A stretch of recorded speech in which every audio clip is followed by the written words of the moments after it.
So మొన్న last సెషన్లో మనం ఏం డిస్కస్ చేసుకున్నామంటే ఎట్లాంటి థాట్స్ వస్తాయి, ఆ థాట్స్ని ఎట్లా కంట్రోల్ పెట్టుకోవాలని స్టార్టింగ్ స్టెప్లో ఉన్నాము. సో ఎలాంటి పార్షాలిటీ చూపెట్టొద్దు. ఇలాంటి అంటే ఈ ఆలోచనలు నేను ఆలోచిస్తాను ఆర్ ఇలాంటి ఆలోచనలు రావాలి, ఇవి నేను ఖండిస్తాను, లేకపోతే దీన్ని కంటిన్యూ చేస్తాను, ఇక్కడ దీన్ని ఆపేస్తాను అని కాకుండా ప్రతి ఒక్క ఆలోచనని ఏ విధంగా చూడాలి అని చెప్తారాయన. దాన్ని ఆ ప్రతి ఒక్క ఆలోచనని రానివ్వాలి. మనం ఫోర్స్‌ఫుల్‌గా దాన్ని ఆపేసామనుకోండి, అంటే ఆపడం కానీ, లేకపోతే దాన్ని కంటిన్యూ గాని చేయడం వల్ల ఏమైతదంటే, మళ్ళీ మనకు ఈ దానికి సంబంధించిన మనకు వరీస్ స్టార్ట్ అవుతా ఉంటాయి. సో, జస్ట్ అబ్జర్వ్ చేయాలి. ప్రతి ఒక్క ఆలోచనని టైమ్ ఇచ్చి మనం మన మైండ్‌లో ఏం ఆలోచనలొస్తున్నాయి?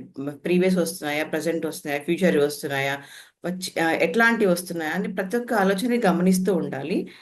అండ్ అండ్ సమ్ టైమ్స్ ఆ ఆలోచనని కూడా ఖచ్చితంగా మనం వినాలన్నమాట. వినాలి.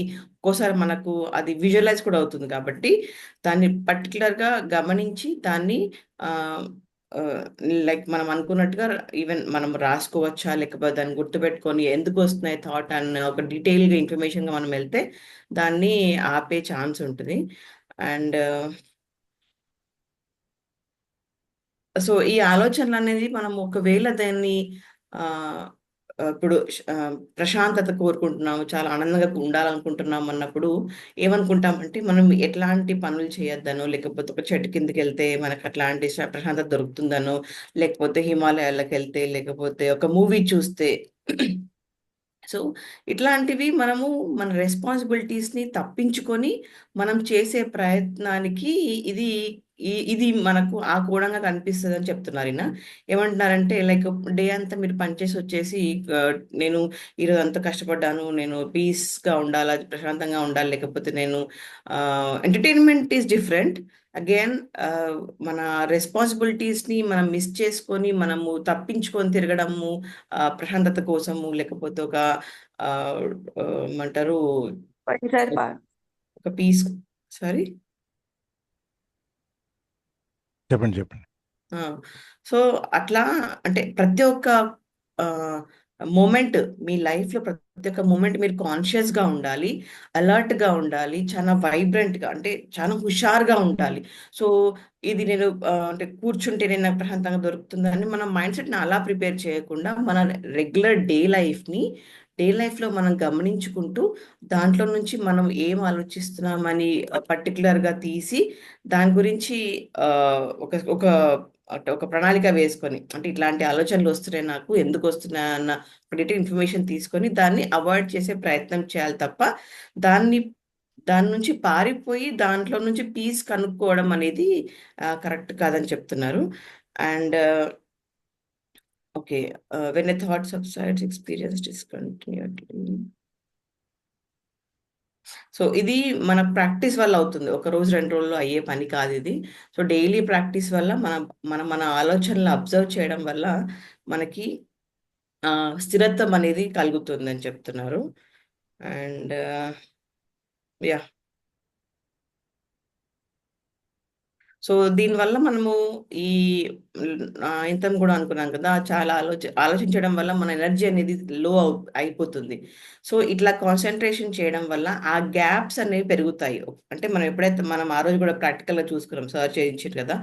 ఒక ఆలోచన నుండి బయటకు రావాలంటే ఖచ్చితంగా మనము ఇక్కడ కాన్సంట్రేట్ చేయాలని చెప్పినప్పుడు, ఆ గ్యాప్ ఇచ్చినాం మనం. సో, ఆ గ్యాప్ రాను రాను పెరుగుతా ఉంటదనమాట. సో, అంటే ఆలోచన ప్రాసెస్ ఆలోచనలనేటివి తగ్గుతా ఉంటాయి కాబట్టి, ఆ గ్యాప్ పెరుగుతుంది. ఆ గ్యాప్ వచ్చినప్పుడు మనకు ఆ స్థిరత్వం అనేది తెలుస్తుంది.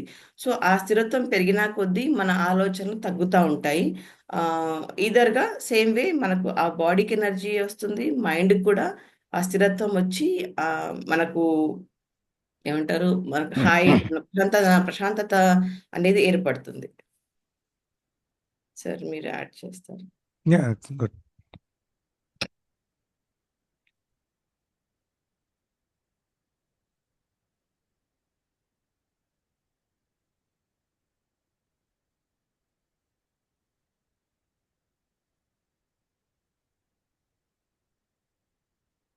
లక్ష్మీ తేజ్ గారు ఎక్కడి నుంచి చదవండి.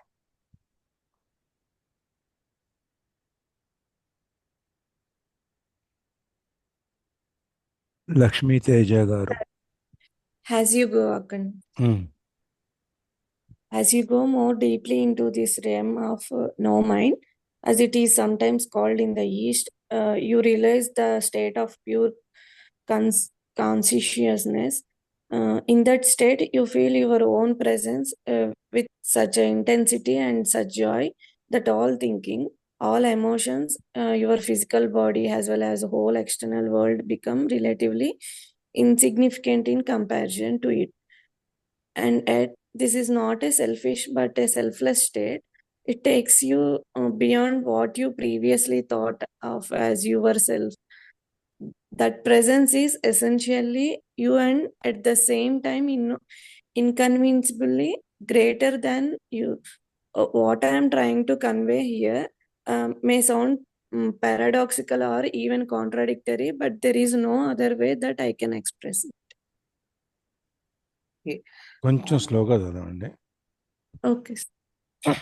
యా, సో ప్రవీణ మ్యామ్. ఇక్కడ ఏమంటున్నారంటే నో మైండ్ స్టేట్, లైక్ మన మైండ్ అనేది ఈ కాన్షియస్నెస్ అనేది పెరిగినప్పుడు, మనకి ఈ స్థిరత్వం అనేది వచ్చినప్పుడు నో మైండ్ స్టేట్ అంటే మన మైండ్ అక్కడ పని చేయదు. అంటే మన మైండ్ తనంచి తాను పని చేయకుండా మనము ఆలోచించాలనుకున్నప్పుడే మాత్రమే ఆ మైండ్ అనేది పనిచేస్తుందని చెప్తున్నారు. అంటే ఈ కాన్షియస్నెస్ పెరిగినప్పుడు mind will become our slave. We are not becoming మనము ఆ, ఆ మైండ్కి దాసులం కాదు.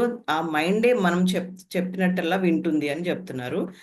In that state you feel your own presence with such intensity and such Joy that all thinking, all emotions, all you physical body okay. ఇట్లాంటి consciousness పెరిగినప్పుడు మన emotions అంటే మన లోపల ఉన్న ఫీలింగ్స్, మనము ఇప్పుడు ఎమోషనల్గా ఆలోచిస్తామంటారు, అంటే వాళ్ళు ఏమనుకుంటారో అనేసి మనం ఒక్కోసారి మనమే ఫీల్ అయిపోయి, అంటే వాళ్ళు చెప్పినా చెప్పకున్నా కొన్ని సోషల్ బ్యారియర్స్ ఉండడం వల్ల కొన్ని ఎమోషనల్గా ఫీల్ అయిపోయి మనము నచ్చకున్నా కొన్ని చేసిన పనులు ఉంటాయి. ఆర్ అంటే ఇప్పుడు ఇవన్నీ కూడా తగ్గిపోతాయి అన్నమాట. సో అంత ఎమోషనల్గా ఆలోచించాం మనం ఎప్పుడైతే కాన్షియస్నెస్కి వస్తామో అప్పుడు మనకు అంత న్యూట్రల్గా అనిపిస్తుంది అనమాట. అంటే ఏది చేసినా మన మనం మంచి కోరి చేస్తున్నామని ఆర్ ఒక సంతోషం కోసం చేస్తున్నామని మనకు అర్థమైపోతుంది. సో దానివల్ల ఎదుటి వాళ్ళకి అర్థమైపోతుంది అనమాట. Or they don't take us wrong, మనని వాళ్ళు రాంగ్గా తీసుకోరు. ఇప్పుడు లైక్ లాస్ట్ టైం మనం చూసినట్టు ఆథర్ని చూసి లైక్ వాళ్ళ నేబర్స్ కానీ వాళ్ళ కొలీగ్స్ కానీ అడిగేవాళ్ళు అనమాట, ఎట్లా ఉంటున్నావు, ఇంత ప్రశాంతంగా ఎట్లా ఉంటున్నావు నువ్వు ఆయన చెప్పారు కదా, తనకి అసలు జాబ్ లేదు, ఫ్యామిలీ లేదు, ఇల్లు లేదు, ఏది లేకున్నా తనని చూసి వేరే వాళ్ళు అడిగేవాళ్ళు ఇంత ఆనందంగా ఎట్లుంటున్నావు అనేసి. సో ఈ ఈ కాన్షియస్నెస్ వచ్చినప్పుడు మనకు తెలుస్తుంది, మనకు తెలుస్తుంది, ప్లస్ ఇతరులకు తెలుస్తుంది దట్ ఈయనకి అంటే వీళ్ళకి ఏదో అంటే చాలా హ్యాపీగా ఉన్నారు వీళ్ళ, లైక్ ఒక మంచి ఆరా ఉంది, మంచి స్ట్రెంగ్త్ ఉంది వీళ్ళ దాంట్లో అని వేరే వాళ్ళు గమనిస్తారు. అంటే మన బిహేవియర్లో మనం టోటల్లీ వేరే వాళ్ళని కంపారిజన్ చేసి మన బిహేవియర్ అనేది మారదనమాట. మనం ఈ వరల్డ్ నుండి totally out of the world ఉంటాము. వరల్డ్ అంటే ఏంటి, మనకు ఈ emotional feelings, like anything, physical attachments ఉంటాయి, ఎమోషనల్ ఉంటాయి, ఫైనాన్షియల్ రిలేషన్స్ ఉంటాయి.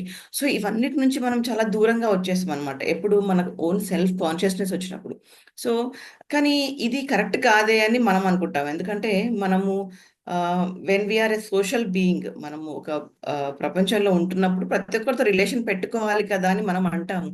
కానీ అతనేమంటున్నాడంటే వీటన్నిటితో మీకు ఏం పని ఉండదు ఇన్ ద సెన్స్, మనకు మెంటల్గా మనం చాలా హ్యాపీగా ఉంటాం కాబట్టి అవన్నీ మనకు ఎఫెక్ట్ పడే అని చెప్తున్నారు. కానీ మీకు వాటితో పని ఉండదని చెప్పట్లేదు. అంటే తనకి ఎలా చెప్పాలో అర్థం కాక మనకి ఇట్లా అర్థం చేసుకోవడానికి చేపియడానికి ఆథర్ ట్రై చేస్తున్నారు. అంటే మీరు ఫిజికల్గా అంటే ఏమంటారు, మీ ఫీల్ అనేది ప్రపంచంతో వేరేగా ఉన్నా స్టిల్ మీరు వాళ్ళతో అటాచ్మెంట్ గానే ఉంటారు అని చెప్తున్నారు. సో దీంట్లో మీరు కొంచెం యాడ్ చేయాల్సి వస్తుంది, నేను కరెక్ట్ సెంటెన్సెస్ చెప్తున్నానో లేదో. మనం ఎప్పుడైతే ఈ థాట్ ప్రాసెస్ అనేది ఒకటి మొదలు పెట్టుకుని సార్ సౌండ్ మీది వాయిస్. మనం ఈ థాట్ ప్రాసెస్ అనేది మొదలు పెట్టుకుని మనం ఎక్సర్సైజ్ చేస్తాం కదా, దాంట్లో మనం చెప్పుకున్నాం ఒక ఆలోచనకి ఇంకో ఆలోచనకి మధ్యలో కొత్తగా గ్యాప్ వస్తుంటుంది. అండ్ ఆ గ్యాప్ మొదట్లో కొద్దిగా ఉంటుంది, 1 సెకండ్ 2 సెకండ్లు, అక్కడి నుంచి ఇంకా పెరుగుతూ పోతుంది. పూర్తిగా ఆలోచన రహిత స్థితి అంటే థాట్లెస్ స్టేట్లోకి మనకు పూర్తి ఎటువంటి ఆలోచనలు రాకుండా మన మైండ్ బ్లాంక్గా ఉండే స్టేజ్కి మనం మెల్లగా చేరుకుంటాం అనమాట. అదే ఇక్కడ ఎప్పుడైతే మనం ఆ మైండ్ థాట్లెస్ స్టేజ్లోకి వెళ్ళిపోతామో అప్పుడు మనకి ఆ ప్యూర్ కాన్షియస్నెస్ పూర్తిగా లోపల మనకున్న ఆ స్వచ్ఛమైనటువంటి మానసిక స్థితి మనకు తెలుస్తుంది అనమాట. అప్పుడు ఆ టైంలో మనకు ఆ స్టేట్లోకి వెళ్ళినప్పుడు, ఆ స్టేజ్కి వెళ్ళినప్పుడు మనకేముంటుంది, సారీ, ఆ జాయ్, ఆ ఎమోషన్స్ కానీ, ఫిజికల్ బాడీ కానీ, చుట్టూ ఉన్న ప్రపంచం కానీ, ఈ బాహ్య ప్రపంచం మనకేం సంబంధం ఉండదు, మనకేం తెలియదు అసలు. అది అనేది మన ఈ ఆనందం తన్మయత్వంతో కనుక పోల్చుకుంటే, ఆ బ్లిస్ థాట్లెస్ స్టేజ్లో ఉన్న బ్లిస్తో కనుక పోల్చుకుంటే, ఈ బాహ్య ప్రపంచం ఇవన్నీను మనకి చాలా తృణప్రాయంగా కనిపిస్తాయి అన్నమాట. అది పెద్ద విలువ లేనట్టుగా కనిపిస్తాయి అన్నమాట. అయితే అది మన సెల్ఫిష్నెస్ అంటే కాదు, సెల్ఫ్లెస్ స్టేట్. మనం సెల్ఫ్లెస్ స్టేట్ అసలు మనం సెల్ఫ్లెస్, నేను అనేదాన్ని మనం మర్చిపోతాం. మర్చిపోయి మనం ఆ లోకంలోకి వెళ్ళిపోతాం, వేరే లోకంలోకి అనమాట. అది నువ్వు కాదు యాక్చువల్గా. నువ్వు అనే స్టేజ్లో నుంచి, అంటే నేను అనే స్టేజ్లో నుంచి, నేను నన్ను ఎప్పుడైతే గుర్తించుకోవటం, ఎప్పుడైతే నేను చదువుకోవటం మొదలుపెట్టి తెలుసుకోవటం మొదలు పెడతానో, నేను అనే స్థితి నుంచి ఇంకా పైకి వెళ్తాం. ఈ నేను అనేది ఇంకా అక్కడ ఉండదన్నమాట.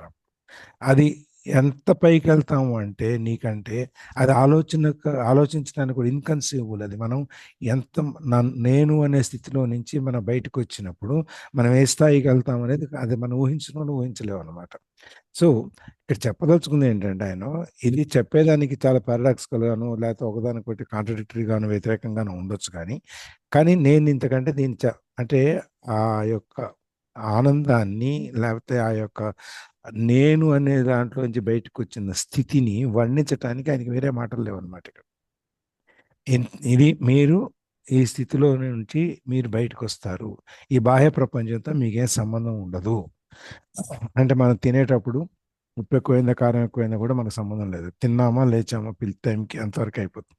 పిల్లలు వచ్చారా వెళ్ళారా ఏమైంది అసలు మనకి ఒక నిర్వికారమైనటువంటి స్థితిలోకి వెళ్తాం అనమాట. మనం ఆ థాట్లెస్ స్టేజ్ ఎప్పుడైతే వస్తుందో అప్పుడు ఆ నిర్వికారమైన స్థితిలో కదా అసలు మనకి ఎటువంటి వికారాలు కానీ, ఎటువంటి ఆలోచనలు కానీ, ఎటువంటి ఎక్కువ తక్కువలు కానీ అసలు ఏమి మనకి ఆ తాకమన్నాయి.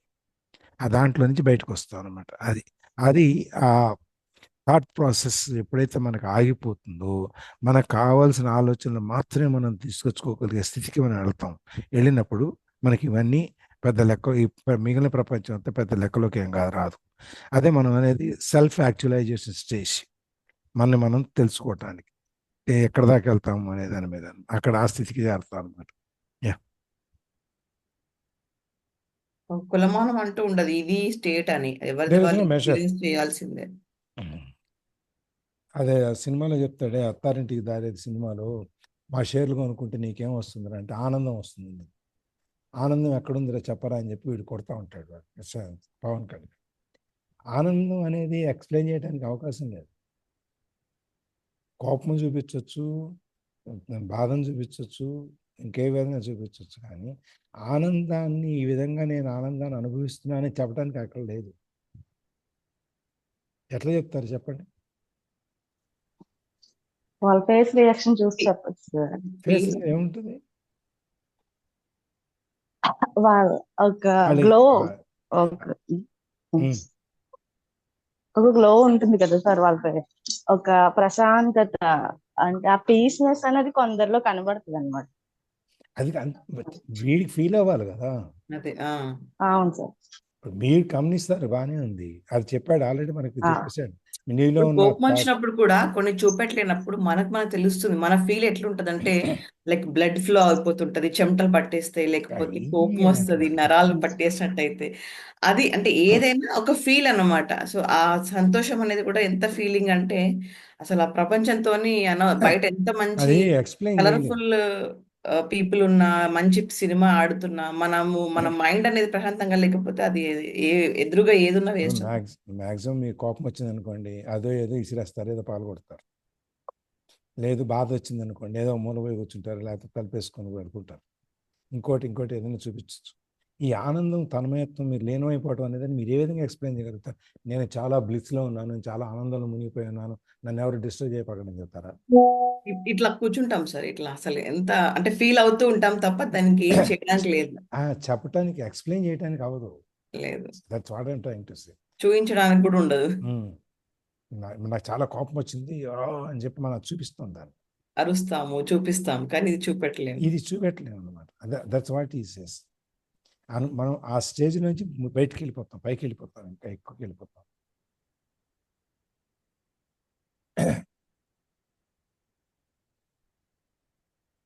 Instead of watching the thinker. Teja గారు. Yes, sir. Instead of watching the thinker, you can also create a gap in the mind stream simply by directing the focus of your attention into the now. Just become intensely conscious of the present moment. This is a deeply satisfying thing to do. In this way, you draw consciousness away from mind activity and create a gap of no mind in which you are highly alert and aware but not thinking. This is the essence of meditation. Meditation అంటే మనం present లో ఉండడం అని. ఇప్పుడు ఏ పని చేసినా concentrate గా చేయడము, మొత్తం ఇన్వాల్వ్ అయి చేయడం అనేది మన మెడిటేషన్. ఒక దగ్గర కూర్చొని కళ్ళు మూసుకొని ఓన్లీ బ్రీత్ మీద ఆలోచన పెట్టడం అని కాకుండా, ఏదైనా ఏ పని చేసినా ఆ present లో ఉండి దాన్ని మనం ఫీల్ కావడం అనేది ఆ మెడిటేషన్ ఒక ఉద్దేశం. సో మనం ఇట్లా ఆ రోజు మనం ఇట్లా కూర్చున్నప్పుడు కొన్ని థాట్స్ వస్తున్నాయి. అంటే మనం ఎప్పుడైతే కూర్చున్నప్పుడు కాకుండా ఎప్పుడైతే మనము వాచ్ చేస్తామో మన థింకర్‌ని, అంటే మన ఆలోచించే మన మనిషిని లోపల మనం దాన్ని గమనిస్తూ ఉంటామో, గమనిస్తూ ఉంటుకుంటూ మనం గ్యాప్‌ని కూడా తీసుకుంటున్నాం. అంటే మళ్ళీ మనని ఆలోచన నుండి బయటకొచ్చి, మళ్ళీ మన కాన్సంట్రేషన్ ఇక్కడ తెచ్చుకుంటున్నాము. ఆర్ ఏదన్నా ఒక వస్తువు మీద పెట్టుకోవడము, ఏదో ఒక ఒక ఒక ఎదురుగా ఒక డాట్‌ని చూడడము, ఎక్కడనో ఒక దగ్గర మనం గ్యాప్ ఇస్తున్నాం. ఆ గ్యాప్ ఇవ్వడం అంటే ఏంటి? మనం అక్కడ ఉండడం అన్నమాట. అంటే ఆ ప్రెజెంట్ సిట్యుయేషన్‌లో ఆలోచనని పక్కకు తప్పించేసేసి, మళ్ళీ మనం అక్కడికొస్తున్నాం. సో, ఈ గ్యాప్‌ని పెంచుకోవాలని చెప్తున్నారు తను. Now just intensely conscious of the present moment. So, ఆ గ్యాప్‌ని చాలా కాన్సంట్రేటెడ్‌గా అబ్జర్వ్ చేయండి. This is deeply satisfying thing to do. So, ఇలా ఈ గ్యాప్‌ని అబ్జర్వ్ చేయడం వల్ల చాలా సాటిస్ఫాక్షన్ వస్తుంది. అంటే ఎందుకంటే మనం ప్రెజెంట్‌లో ఉంటున్నాం కాబట్టి. ఆ ప్రెజెంట్‌లో ఉండడం అంటే ఏంటి? మేబీ మన శ్వాస మనం గమనించొచ్చు. ప్రెజెంట్‌లో ఉండడం అంటే నథింగ్ బట్ లైక్ మన ఫేస్‌లో ఏమవుతుంది? ఒక హెయిర్ కదులుతుందా? లేకపోతే మనం కళ్ళు కిందకి పైకి అంటున్నామా? మన శ్వాస చూసుకుంటున్నామా? చేతులు వణుకుతున్నాయా? లేకపోతే ఏ ఫీల్ ప్రెజెంట్‌లో మన body feeling is our presence. So, మన ఫిజికల్ బాడీకి ఈ టైంకి చెమట పుడుతుంది, వేడవుతుంది, ఫ్యాన్ గాలి వేస్తుంది, బాడీకి చల్ల ఫీలింగ్ వస్తుంది. ఏసీ ఏసినప్పుడు ఆర్ ఏసీ ఆఫ్ చేసినప్పుడు ఎట్లాంటి ఫీలింగ్స్ మనము ఫీల్ అవుతున్నాము ప్రెజెంట్ సిచ్యువేషన్‌లో. బాడీ ఫీల్ అయ్యేది, ఎస్పెషల్లీ బాడీ ఫీల్ అయ్యేది ఆ టైంకి ఎప్పుడో బాడీ ఫీల్ అయిందని ఇప్పుడు మనం ఫీల్ కాము. అంటే ఆ ఆలోచన రాదు మనకి. బట్ రైట్ నౌ ఉన్న ఫీలింగ్ ఏంటంటే మన ఫిజికల్ బాడీ ఫీల్ అయ్యేదే ప్రెజెంట్ మూమెంట్. సో, దానిపైన కాన్సంట్రేషన్ పెట్టడానికి ట్రై చేయాలని చెప్తున్నా. This is deeply satisfying thing to do. In this way you draw consciousness away from your mind activity and create a gap of no mind in which you are highly alert and aware but not thinking. So, ఎప్పుడైతే మన చుట్టుపక్కల గమనిస్తూ ఉంటామో మన body ఏం చేస్తుంది? ఎట్లా నడుస్తుంది? మనం ఏం స్మెల్ వస్తుంది? ఆర్ చల్లగా ఫీల్ అవుతున్నామా? వేడి ఫీల్ అవుతున్నామా? ఇవన్నీ ఫీల్ అవ్వడం వల్ల మనకి ప్రజెంట్ ఏం నడుస్తుంది అనేది మనకు తెలుస్తుంది అనమాట. దాంట్లో మనకు ఆ సంతోషం అనేది పెరుగుతూ ఉంటుంది. ఎందుకంటే మనం ప్రజెంట్లో ఉన్నాము. మైండ్ అనేది పని చేయట్లేదు. ఎక్కడ పాత ఆలోచనలు కానీ, ఫ్యూచర్ ఆలోచనలు కానీ, భయాలు కానీ, ఎట్లాంటి వరి ఇచ్చే థింకర్ పని చేయట్లేదు. సో ఆ టైం అనేది చాలా ప్రెషియస్ టైము. అది మీరు పెంచుకుంటూ వెళ్ళాలి. మనకు అంటే మన ప్రజెంట్లో ఉండే టైం అనేది పెంచుకుంటూ వెళ్ళాలని చెప్తున్నాను. సో ఇదే ఎసెన్స్ ఆఫ్ మెడిటేషన్. సో మెడిటేషన్లో కూడా ఇదే చెప్తారనమాట. ప్రజెంట్లో ఉండడం అనేది చాలా ముఖ్యం అని. Yeah. అందుకే ఇక్కడ ఆ ఫస్ట్ సెంటెన్స్లో మన బుక్ పేరు వచ్చింది నవ్వు అని. ఎప్పుడైతే మనం ఆ గ్యాప్ ఆలోచనల మధ్యలో ఉన్న ఒక ఆలోచనకి ఇంకో ఆలోచనకి మధ్యలో ఉన్న శూన్య స్థితిని ఎప్పుడైతే మనం గమనించగలుగుతామో, ఆ గ్యాప్ని కనుక మనం పెంచుకుంటూ వెళ్ళి ఆ మైండ్ స్టేజ్లో నుంచి బయటకు వచ్చేస్తామో, అప్పుడు ఈ వర్తమాన స్థితి అనేది మొదలవుతుంది అనమాట, నవ్వు అనేది. అక్కడ ఈ బుక్ పేరు మనకి నవ్వు, అందుకని పవర్ ఆఫ్ నవ్వు వచ్చింది అక్కడ అనమాట. అందుకని ఈ నవ్వు అనేదాన్ని ఇక్కడ తీసుకొచ్చి, ఇంత నవ్వు అని రావటానికి మనకి హీరో ఇంట్రడ్యూస్ అవ్వటానికి సినిమాలో ఇంతసేపు పట్టింది. Present so moment. ఆ ప్రజెంట్ మూమెంట్లోకి రావడానికి మనం ఇంత ఎక్సర్సైజ్, ఇంత అభ్యాసం, ఇంత సాధన చేస్తే కానీ మనం అంటే మనం ఇప్పుడు ఉంటాం ప్రజెంట్ మూమెంట్లోనే ఉన్నాం కదండి, మనం మాట్లాడుతున్నాం కదా, ఇదంతా ప్రెజెన్సే కదా అని. ఇదంతా ఫిజికల్ ప్రెజెన్స్. యూఆర్ కాన్షియస్, మీరు your conscious mind work, you are going beyond subconscious mind. ఈ ఈ ఆలోచన రహిత స్థితి, లేకపోతే మైండ్ ఈ త్యజించటం అనేది, వదిలేయటం అనేది, చుట్టూ ఉన్న ప్రపంచంతో మనకి ఎటువంటి సంబంధం లేకుండా ఉండటం అనేది, మనం థింక్ లైక్ ఏ మంక్లో కూడా అదే కదా స్టేజ్ చెప్తాడు మనకి. వాళ్ళకి ఒక ట్రైన్లో థర్డ్ క్లాస్ కంపార్ట్మెంట్లో, జనరల్ కంపార్ట్మెంట్లో బోగిలో కూర్చొని ఇరుక్కుని ఎక్కడో బాంబే నుంచి కోయంబత్తూరు దాకా వచ్చి, అక్కడి నుంచి మళ్ళీ వాళ్ళు స్నానానికి వెళ్ళడానికి ఎక్కడికో ఉన్న చోటు నుంచి ఒక మిల్లుల ఫ్యాక్టరీ లాంటి దాంట్లో ఎక్కడో ఉండి బ్యారక్స్లో, అక్కడి నుంచి ఎక్కడో దూరంగా వెళ్ళి స్నానం చేసి రావటం, ఆ టైంలో మళ్ళీ వచ్చేటప్పుడు వర్షం పట్టడం, చేసిన స్నానం, ఇదంతా మీకు గుర్తుండే ఉంటుంది మనకి. సో ఆ బురదలో వెళ్ళుకుంటూ స్నానం వెళ్తూ చేసి రావటం, మళ్ళీ అదే బురదలో వాపస్. అది రావటం, ఇదంతా కూడా మనకి ఏంటంటే అసలు మనకు ఏమి ఉండవు అనమాట. మనం ఏం పట్టించుకోము, ఎక్కడికి వెళ్ళాము, ఏం చేసాము, వచ్చాము అనేది కాకుండా కార్యక్రమాలు రోజువారీ కార్యక్రమాలు నిర్వర్తించుకుని అయిపోయింది అంతవరకే. ఆ విధంగా దేనికి మనం అటాచ్ కాకుండా ఎప్పుడైతే ఉంటామో అప్పుడు దీనికి అంతా ఆ నో మైండ్ స్టేట్లోకి వెళ్తాము. మనం అలర్ట్గా ఉంటాము, మేలుకొని ఉంటాం, కానీ ఆలోచిస్తూ ఉంటాం. మన ఆలోచనలు ఆగిపోతాయి. ఇందాక నేను చెప్పినట్టు మన ఆలోచనలు ఆగిపోతాయి. మనకి ఏ ఆలోచనలు కావాలో అవే వస్తాయి. ఇక అక్కడి నుంచి మొదలవుద్ది. సో ఇది మెడిటేషన్ అనే దాన్ని, మన ధ్యానం అనే చెప్పుకునే దాని యొక్క సారం ఏంటంటే, మనం పూర్తిగా ఆలోచన రహిత స్థితిలోకి వచ్చి మన బాహ్య ప్రపంచాన్ని మనం మర్చిపోయి మన వరకే మనం ఎటువంటి ఆలోచన లేకుండా ఉండే స్థితి ధ్యానం. Yeah,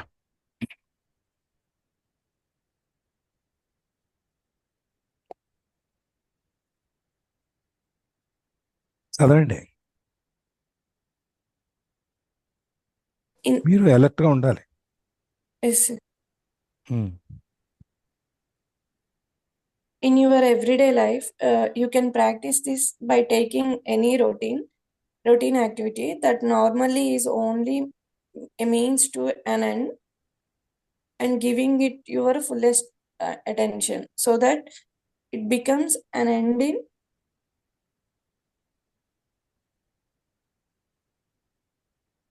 in itself. For example, every time you walk up and down the stairs in your house or a place of work, pay close attention to every step, every movement, even your breathing. Be totally present. Or when you wash your hands, pay attention to all the sense perceptions associated with the activity. The sound and feel of the water, the movement of your hands, the scent of the soap, and so on. Or when you get into your car, after you close the door, pause for a few seconds and observe the flow of your breath. Become aware of a silent but powerful sense of presence. There is one certain criterion by which you can measure your success in the practice, the degree of peace that you feel with it.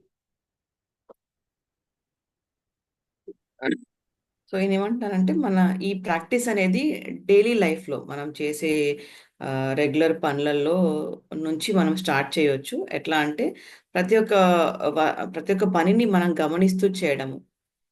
Like for example మనము మెట్లు ఎక్కుతూ ఉంటాము, లేకపోతే నార్మల్గా మెట్లు ఎక్కకున్నా నడుస్తూ ఉంటే ఎన్ని స్టెప్స్ నడిచామని ఒక కౌంట్ పెట్టుకోవడము, లేకపోతే ఎంత ఫాస్ట్గా నడుస్తున్నామని, స్టెప్స్కి ఎంత గ్యాప్ ఇస్తున్నామని, ఒక ఆ, ఒకవేళ మెట్లు ఎక్కుతూ ఉంటే ఎన్ని మెట్లు ఉన్నాయి ఒక స్టేర్కి ఇంకొక ఫ్లోర్కి అన్నట్టుగా. అట్లా మన ఆ మెట్లు ఎక్కేటప్పుడు మన శ్వాస ఎంతవరకు అంటే ఒక్కోసారి మనకు మెట్లెక్కే అలవాటు లేనప్పుడు, లేకపోతే రోజు ఎక్కే అలవాటు ఉన్న వాళ్ళకి డిఫరెంట్గా ఉంటుంది వాళ్ళ రెస్పిరేషన్ ఫాస్ట్గా ఉంటుంది, కొంచెం మన కాలు నొప్పులు పుడతాయి ఒక ఫ్లోర్ ఎక్కగానే. సో ఇట్లాంటివన్నీ ప్రతి ఒక్కటి గమనించాలి. మన చేతులు ఎట్లా అవుతున్నాయి, మనం మెట్లు ఎక్కేటప్పుడు పట్టుకొని ఎక్కుతున్నామా, వితౌట్ ఎనీ సపోర్ట్ ఎక్కుతున్నామా, స్టెప్స్ మధ్య రెండు స్టెప్స్ ఎక్కుతున్నామా, అంటే ప్రతి ఒక్క ఈచ్ అండ్ ఎవ్రీ ఒక చిన్న పిన్ పాయింట్ని కూడా మన ప్రజెంట్లో ఉన్న పనుల్లో అబ్జర్వ్ చేస్తూ ఉంటే మన అటెన్షన్ అనేది పెరుగుతూ ఉంటుంది. Or when you wash your hands, pay attention to all the sense perceptions associated with the activity, the sound and feel of water.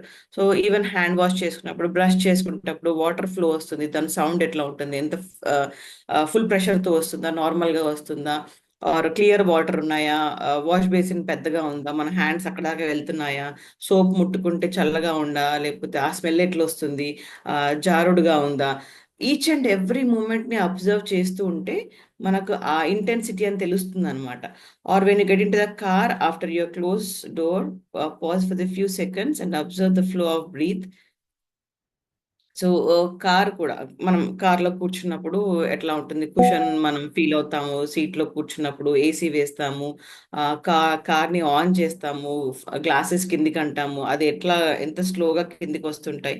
So each and every పనిలో మనము ఇప్పుడు తను చెప్పింది మన రోజు రెగ్యులర్ పనులు ఉంటాయి, లైక్ కార్లో కూర్చోవడము, చేతులు కడుక్కోవడము, స్నానం చేయడము, వాష్రూమ్కి వెళ్ళడము, లేకపోతే వంట చేయడం, ప్రతి ఒక్కటి డైలీ రొటీన్ లైఫ్లో మనం ఒక్కొక్కటి అబ్జర్వ్ చేస్తూ ఉంటే ఆ అబ్జర్వేషన్లో అంటే ఆ ప్రజెంట్ మూమెంట్లో ఉన్న అనుభూతి మనం పొందుతాము. మనం ఏదో అవును అసలు నేను ఆ పని చేశాను, కొన్నిసార్లు ఒక 5 minutes బ్యాక్ మనం చేసింది గుర్తుండదు. నిన్న రాత్రి ఒక అట్లాగే అయింది. నేను 2 టాబ్లెట్స్ పెట్టుకున్నాను, ఒకటి 2 పక్కనే పెట్టుకున్నాను, ఒకటి వేసుకున్నా, తర్వాత ఇంకోటి కూడా వేసుకున్నాను అనుకొని అది ఇంకోటి వదిలేసిన. పొద్దున్న చూసేసరికి ఈ ప్లేస్మెంట్ వేరే దగ్గర ఉంది, ఇంకో ప్లేస్మెంట్ వేరే దగ్గర ఉంది. అంటే నేను వేసుకునేటప్పుడు నేను ప్రజెంట్లో లేకుండే అనమాట. సో దానివల్ల ఒక టాబ్లెట్ మిస్ అయిపోయినాను నేను, 2 వేసుకున్నాను అనుకొని వదిలేసిన. So when we are not in a మూమెంట్లో లేనప్పుడు ఖచ్చితంగా దాన్ని మర్చిపోతాము. ఆర్ అది మనకు ఈ అంటే ఈ వరి అనమాట, మళ్ళీ టాబ్లెట్ వేసుకోకపోతే ఏమవుతుంది అనే టెన్షన్. సో దానివల్ల వచ్చే పరిణామాలు చాలా ఉంటాయి. So being in present makes you very happy, relaxed, పీస్గా ఉంటుందండి. Become aware of silent but powerful sense of presence.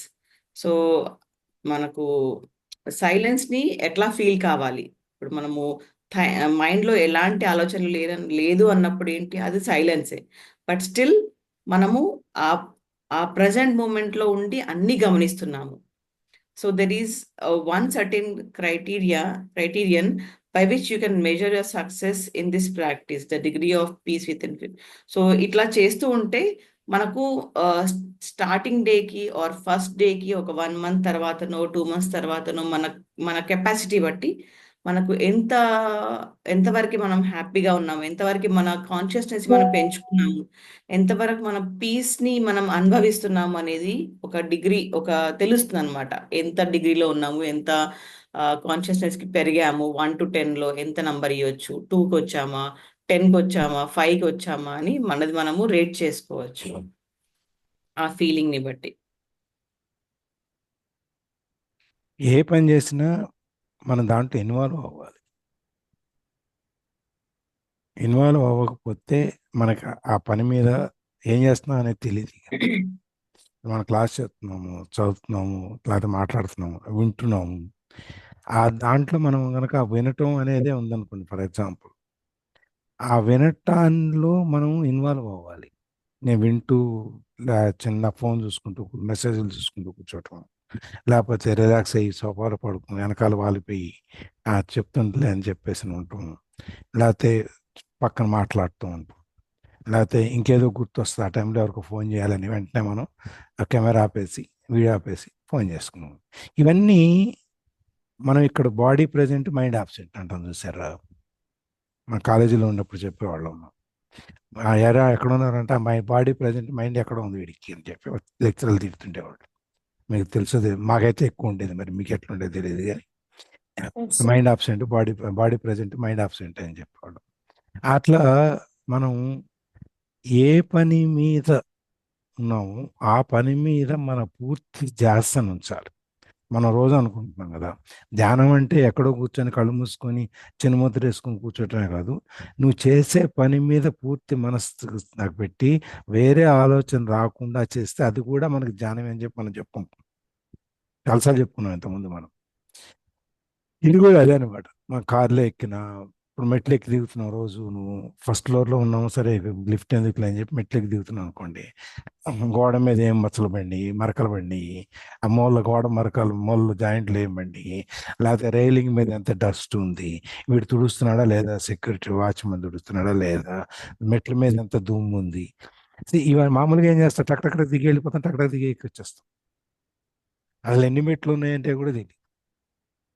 నేను ఎంతమంది చెప్తా ఉన్నాను ఒక దాంట్లో, మీరు రోజు మీ ఆవిడ భోజనం వడ్డిస్తుంది కదండి, వడ్డిస్తాను నేను, ఆవిడ చేతికి ఎన్ని గాజులు ఉన్నాయి చెప్పండి అని అడుగుతాను.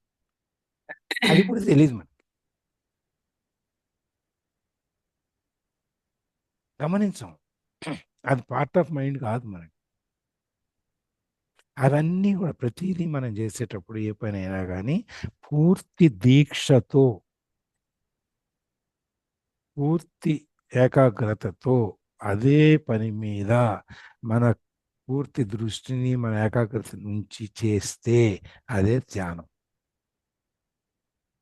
దాన్ని ఎలా కొలవటం అవుతుందా లేదా, కొలుచుకోవచ్చు. ఎలా కొలుచుకోవచ్చు, మీరు రోజు ఎంత ఫీల్ అవుతున్నారు అనేది మీకు తెలుస్తుంది. ఆ స్పాన్ ఎంత ఉంది, ఇవాళ 2 సెకండ్లు మనం కాన్సన్ట్రేషన్తో కూర్చున్నాము, లేకపోతే మనకి లోపల ప్రశాంతంగా ఉన్నాము, 2 సెకండ్ల నుంచి 20 సెకండ్లు, 20 గంటలు, 30 గంటలు అయిపోవచ్చు. అది దాన్ని మీరు ఎంతసేపు కూర్చోగలరు అనే దాని మీద, ఎంతసేపు ఫీల్ అవ్వగలరు అనే దాని మీద ఆ మెజర్మెంట్ డిఫరెన్స్ ఉంటుంది అనమాట. ఆ కొలమానం అనేది దీనికి ఇది ఆ విధంగా కొలవచ్చు. ఇక్కడ ఎవరైనా ఏమైనా యాడ్ చేస్తారా?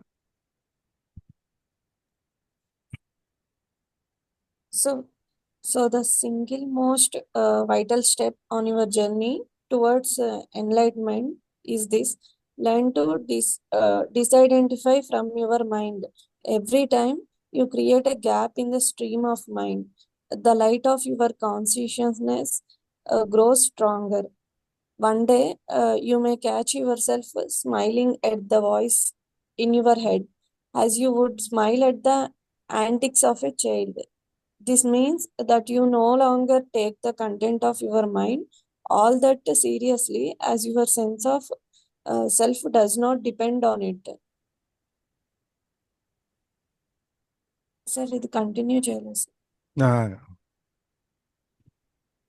Enlightenment rising. అక్కర్లేదు అక్కర్లేదు అక్కర్లేదు, అంతవరకు మేడం చెప్తారు. Okay sir. So the single most vital step of a journey is toward enlightenment is this. So మనకు ఈ ఎన్లైట్మెంట్ అనేది జ్ఞానోదయం అనేది కావడానికి ఇదంతా ఒక స్టార్టింగ్ స్టెప్. ఇది ఒకటే స్టెప్. ఈ స్టెప్ని మనం అనుసరిస్తూ పోతూ ఉంటే మన జ్ఞానోదయం అని వస్తుంది. ఆ సెల్ఫ్ కాన్షియస్నెస్ అనేది వస్తుంది అనమాట.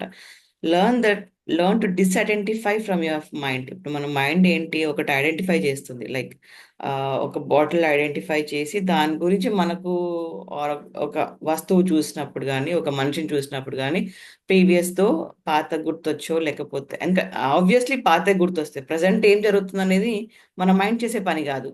సో మన మైండ్ చెప్తుంది అతను ఇట్లాంటి వాడు, లేకపోతే ఈ ఎందుకు వచ్చి ఉంటాడు అని. మనకు ఆ పర్పస్ కూడా మన మైండ్ చెప్తూ ఉంటుంది. మనం ఆ ప్రజెంట్లో వెళ్ళి మనం ఆ మనిషిని అడగకుండా ముందే మన మైండ్ చెప్పేస్తుంటే వాడు ఇక్కడికి వచ్చినాడు, వాడు ఇదేదో చేస్తాడు, లేకపోతే ఆ, మనల్ని విజిట్ చేయడానికి వచ్చాడు, మనం పలకరించుకు వచ్చినాడు అనేది depends on our previous experience. So learn to disidentify from your mind. మనము ఇలా చేయకుండా, ఇట్లాంటి మైండ్ ఆలోచనలు రాకుండా ప్రజెంట్ మూమెంట్లో ఉండి తనని గ్రీట్ చేయడం, తనతో మాట్లాడడం, తనతో షేక్ హ్యాండ్ ఇవ్వడం, తను వచ్చాడన్న ఫీలింగ్ని మనం ఫీల్ కావడం, ఇట్లాంటివన్నీ జరుగుతుంది అనమాట. అంటే మైండ్ నుంచి పక్క జరుగుతాం మనం. Every time you create a gap in this stream of mind, the light of your consciousness gross stronger. So ప్రతిసారి మనం ఎప్పుడైతే ఇట్లాంటి ఈ మైండ్ పక్కకి జరిపి మన కాన్షియస్నెస్కి వచ్చి ప్రజెంట్లో ఉండడానికి ట్రై చేసినప్పుడు ఆ వెలుగు మన మన మన మనసులో మనం ఫీల్ అయ్యే వెలుగు అనేది ఎక్కువ అవుతూ ఉంటుంది. ఆ కాన్షియస్నెస్, ఆ ప్రజెంట్లో ఉండే తన్మయత్వాన్ని ఫీల్ కావడానికి కావలసిన ఆ వెలుగు అనేది పెరుగుతూ ఉంటుంది. సో దీనివల్ల మీరు ఆ, అంటే ఇంకా ఎక్కువ కాన్సన్ట్రేషన్ చేయగలుగుతారు, ఆర్ ఎక్కువ కాన్షియస్నెస్కి రాగలుగుతారు అనమాట. One day you may catch yourself smiling at a voice in your head as you would smile at the antics of a child. So ఇట్లా ఒకరోజు ఏమవుతుందంటే, ఎదురుగా ఎంత పెద్ద ప్రాబ్లం కనిపించినా, ఎంత బ్యాడ్ సిచ్యువేషన్ ఉన్నా, దాన్ని చూసి మీరు నవ్వుతారంట. అంటే హ్యాపీగా ఫీల్ అవుతారు. ఎందుకంటే అది మీకు పెద్ద ప్రాబ్లంగా కనిపించదు. Because your mind is not there. మీరు ప్రజెంట్గా ఉండి దాన్ని కొత్తగా చూస్తున్నారు. అది ప్రాబ్లం అని ఇంకా మీరు ఐడెంటిఫై చేయలేదు. సిచ్యువేషన్స్ కొన్ని చూసినప్పుడు ఒక యాక్సిడెంట్ అయ్యింది అంటే మనం తొందరగా ఏమనుకుంటాము, చనిపోయారు, ఏదో కాలు చేతో ఇరిగిందో, అంటే ఎక్స్పీరియన్స్ వల్ల చెప్తున్నాను. ఏ సిచ్యువేషన్ అయినా ఒక ప్రీవియస్ ఎక్స్పీరియన్స్ వల్ల మనం దాన్ని జడ్జ్ చేసేసి దాన్ని వేరేలాగా చూడడానికి అసలుకి మనం అవకాశమే ఇవ్వము. దాన్ని ఖచ్చితంగా ఒక ఆ, పాడిన విధంగానో, ఒక వరిగానో, ఒక ఇబ్బంది పెట్టే విషయంగానో చూసి దాన్ని వదిలేస్తాము, ఆర్ దాన్ని అట్లాగే చూస్తాము. బట్ ఒక ప్రజెంట్ సిచ్యువేషన్ కొత్తగా చూడాలంటే ప్రజెంట్లో ఉండాలి. అది ఇప్పుడు ఎలాంటి ఆ, అంటే నెక్స్ట్ స్టెప్ దానికి ఏమవుతుంది అనేది మనకు తెలియదు. ఎప్పుడు జరిగింది కూడా ఇప్పుడు జరగాలి అనేది ఎక్కడ రాసింది లేదు. మేబీ కొత్తగా జరగవచ్చు. సో ఇట్లా మనకు ప్రజెంట్లో ఉన్నప్పుడు మనము దాన్ని తెలియకుండా దాన్ని ఆనందంతో దాన్ని రిసీవ్ చేసుకుంటామంట. ఆ ఛాలెంజ్ని కూడా హ్యాపీగా దాన్ని ఫేస్ చేసాం. ఎంత కష్టం వచ్చినా, ఎంత పెద్ద ప్రాబ్లం వచ్చినా కానీ దాన్ని హ్యాపీగా ఫేస్ చేసి దాన్ని సాల్వ్ చేసే కోణంలో మనం ఆలోచిస్తూ ఉంటాము, ప్రజెంట్ని గడుపుతూ ఉంటాము. ఒక పీస్గా వెళ్ళి ఆ సిచ్యువేషన్ని మనం హ్యాండిల్ చేస్తాం. ఒక చిన్నపిల్లలు దేనికి నవ్వుతారో కూడా మనకు ఐడియా ఉండదు. అట్లాంటి స్మైల్ మన ఫేస్లో వస్తుంది అనమాట. అంటే వేరే వాళ్ళు కూడా చూసి ఇంత పెద్ద ప్రాబ్లం వచ్చినా ఇట్లా నవ్వుతున్నాడు ఏంటి, ఇంత హ్యాపీగా ఉన్నాడు ఏంటి అనేసి వేరే వాళ్ళకు కూడా ఆశ్చర్యం కలిగే టైం వస్తుంది. So this means that you are no longer taking the content of your mind all that seriously, as your sense of self does not depend on it. So దీనివల్ల ఏమవుతుందంటే మన మైండ్ని మనం ఎంత కంట్రోల్ చేసుకున్నామో, మన మైండ్ని మనం ఎంతవరకు ఆపేస్తున్నామో, ఎక్కడ మనం దాన్ని యూజ్ చేస్తున్నాం అంటే ఎక్కడ మన మైండ్ పెట్టి ప్రజెంట్ సిచ్యువేషన్ని హ్యాండిల్ చేయగలుగుతున్నాము అనేది మనకు తెలుస్తూ ఉంటుంది సార్. సో ఇది మనకు చాలా ఎక్స్పీరియన్స్ అయి ఉంటుంది. అందరికీ డిఫరెంట్ ఎక్స్పీరియన్స్ ఉంటాయి. ప్రజెంట్ సిచ్యువేషన్ని కొత్తగా చూసే కోణంలోకి మనం రావాలి. అంటే ఆ కాన్షియస్నెస్కి రావడం వల్ల అది డిఫరెంట్గా అయ్యే ఛాన్స్ ఉంటుంది. దాన్ని సరి చేసుకునే పద్ధతులు మనకు తెలిసి ఉంటాయి. ఆ ఛాలెంజెస్ని కూడా ఈజీగా అధిగమించే శక్తి మనకు వచ్చేస్తుంది. సార్ రికార్డింగ్ మళ్ళీ చేస్తాను ఆపేసి.